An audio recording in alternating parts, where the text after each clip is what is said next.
안녕하세요. 오늘 여러분과 함께 살펴볼 자료는 자율주행, 응급실의 미래를 바꾼다인데요. 네, 자동차랑 응급실, 그리고 자율주행 기술.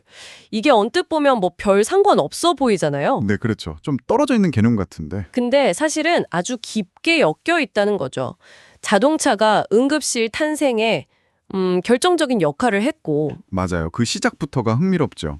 이제는 그 자동차가 진화해서 자율주행차가 됐잖아요.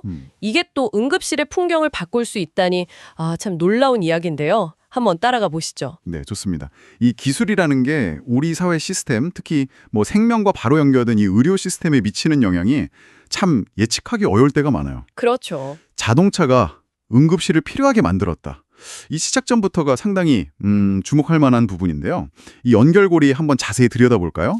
자, 그럼 시간을 좀 거슬러 올라가 보죠.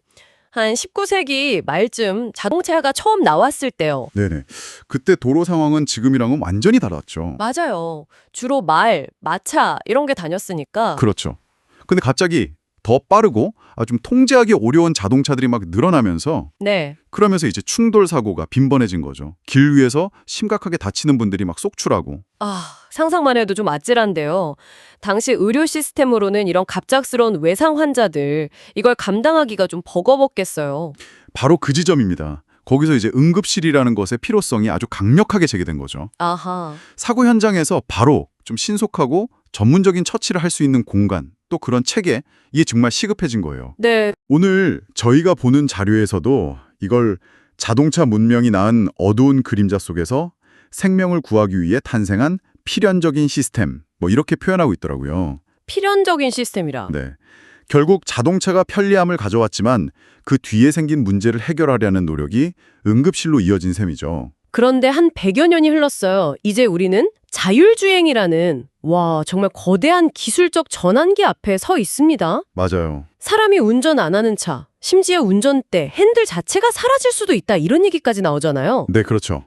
여기서부터 이야기가 또 한 번 좀 예상치 못한 방향으로 흘러가는 것 같아요. 그 운전대가 사라진다는 게요. 그냥 부품 하나 없어지는 뭐 그런 차원이 아니죠. 그렇죠. 운전의 주체가 이제 사람에서 기계로 바뀐다는 그런 상징적인 의미가 있거든요. 근데 자율주행 기술의 핵심 목표 중 하나가 이게 중요해요. 바로 인간의 실수를 원천적으로 차단하는 겁니다. 인간의 실수요? 네. 그래서 사고율을 정말 획기적으로 낮추겠다. 이거죠. 통계를 봐도요. 대부분의 교통사고는 운전자의 부주의, 피로, 음주 이런 인간적인 요인 때문에 발생하거든요. 하긴 기계는 졸거나 하진 않으니까요. 그렇죠. 기계는 지치지도 않고 감정이 휘둘리지도 않죠. 그렇다면 이 기술이 정말 완성 단계에 이르면요. 인간 개입 없이 차가 스스로 안전하게 막 다니는 시대가 온다면 그럼 교통사고 발생률은 지금이랑은 정말 비교가 안 될 정도로 낮아질 수도 있겠네요. 네, 바로 그겁니다. 그 가능성이 만약 현실이 된다면 응급실의 풍경은 크게 달라질 수밖에 없어요. 어떻게요? 교통사고로 인한 외상 환자가 급격하게 줄어들 테니까요. 여기서 정말 그야말로 역설적인 상황이 펼쳐지는 겁니다. 역설적이요? 네, 자동차의 등장이 응급실을 탄생시켰잖아요. 네, 그랬죠. 근데 그 자동차 기술의 정점이라고 할 수 있는 자율주행차가 역으로 응급실의 주요 기능 중 하나, 그러니까 교통 외상 환자를 치료하는 그 비중을 크게 줄일 수 있다는 거죠. 정말 아이러니하네요. 자동차 때문에 생긴 문제를 해결하려고 응급실을 만들었는데 네, 이제는 그 자동차 기술이 진화해서 그 문제 자체를 없애려고 한다니. 참, 기술 발전의 한 단면을 보는 것 같습니다. 맞습니다. 기술은 끊임없이 과거의 문제를 해결하면서 또 새로운 미래를 열어가죠. 여기서 우리는 한 걸음 더 나아가서 이런 질문도 던져볼 수 있을 것 같아요. 어떤 질문일까요? 만약에요, 교통사고가 정말 드문 일이 되는 그런 미래가 온다면 지금 우리가 아는 이 응급실은 어떤 모습으로 또 진화해야 할까요?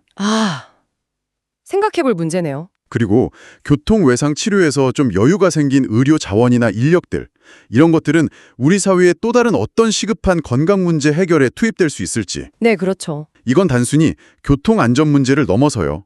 미래 의료 시스템 전체의 자원 배분, 그리고 역할 재정립에 대한 아주 중요한 고민거리가 될 수 있습니다.